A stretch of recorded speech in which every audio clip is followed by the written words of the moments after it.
What is going on, YouTube? So coming back today with my Boston College Eagles preview for 2016.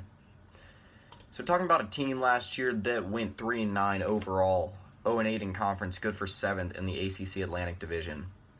So start with the first of my three key players. I'm going to start with the Kentucky transfer at quarterback, Patrick Towles. So coming in as a graduate transfer, probably will win the job over Darius Way and John Fadule. I believe it's Fadule. But this is still going to be a tough task. This is a Boston College team that just does not. They're not very good in the passing game. There's no two ways around it. Patrick Towles, a guy who can make things happen, had tremendous potential at Kentucky, just never really lived up to it. 24 touchdowns to 24 interceptions over, what was it, 3 years there? Something like that. It seems like he's been around forever. So, move on to my second key player, and I got John Hillman. Missed a lot of time to injury last year. Comes in as a redshirt sophomore as maybe Boston College's greatest hope on offense. He'll be backed up by a decent set of running backs, though. Two guys in Tyler Rouse, the senior, and then I believe Miles Willis, that should be able to provide some type of help in the backfield as well. So for my third key player, moving over to the defensive side of the ball and to the defensive line with Harold Landry. So Landry, a guy that looks like he's starting to live up to his 4-star billing. Maybe the best player at defensive end for Boston College, but they do have a very good defensive line coming back. Zach Allen is a guy that I think will be very good this year opposite Harold Landry. At the next level, they have some very good linebackers with Connor Strachan, Matt Milano especially, Ty Schwab. They got a lot of good players back there. So my first X factor is the running game.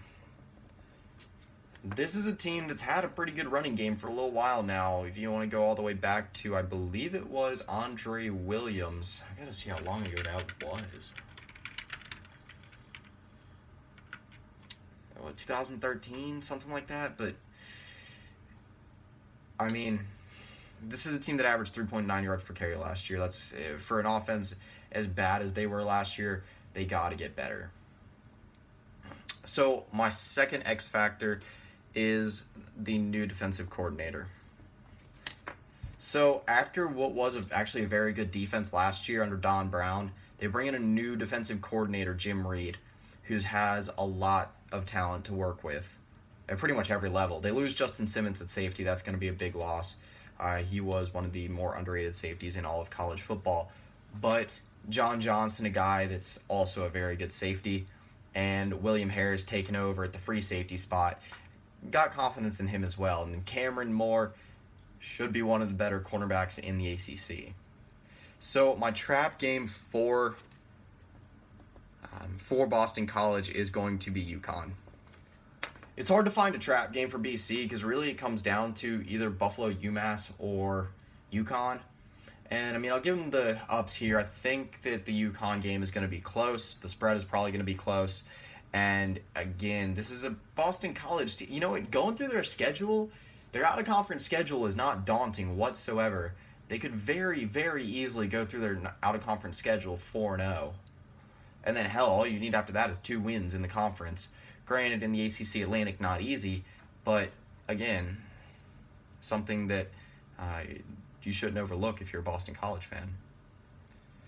So my biggest game for Boston College is going to be Clemson. There's something that screams upset alert about this game to me. It's on a Friday night. It's in Chestnut Hill. And I think the Boston College game was pretty close for a little bit last year. This was a Boston College team that held up some decent teams to very low scores. Duke 9-7. I mean, weird scores. Wake Forest, that was one of the ugliest games in the world. 3-0. Louisville 17-14. Notre Dame 19-16. Syracuse 20-17. Granted, all those were losses, but they got the ability to pull out some of these games. So my record prediction for Boston College, I think they're going to improve, but I still think they're going to go 4-8. I feel like they're going to slip in one of their out-of-conference games, whether it be UMass, Buffalo, or UConn. Most likely UConn, because UConn's actually a very good team this year, at least for a non-Power 5 team. And then the ACC schedule is nothing to laugh at. I mean, when you're in the Atlantic, you got to play Florida State, Clemson, and Louisville. Not to mention Wake Forest, NC State, Syracuse should all be improved. So that pretty much does it for my Boston College preview for 2016. Hoping they get a little bit better this year, maybe get a win in the ACC this year, start looking up. But yeah, that'll pretty much do it. Tomorrow I round out my college football previews. Have the last 3 to go, and that will be East Carolina, Appalachian State, and San Diego State. So moving out of the Power 5 for good. That's pretty much it. See ya.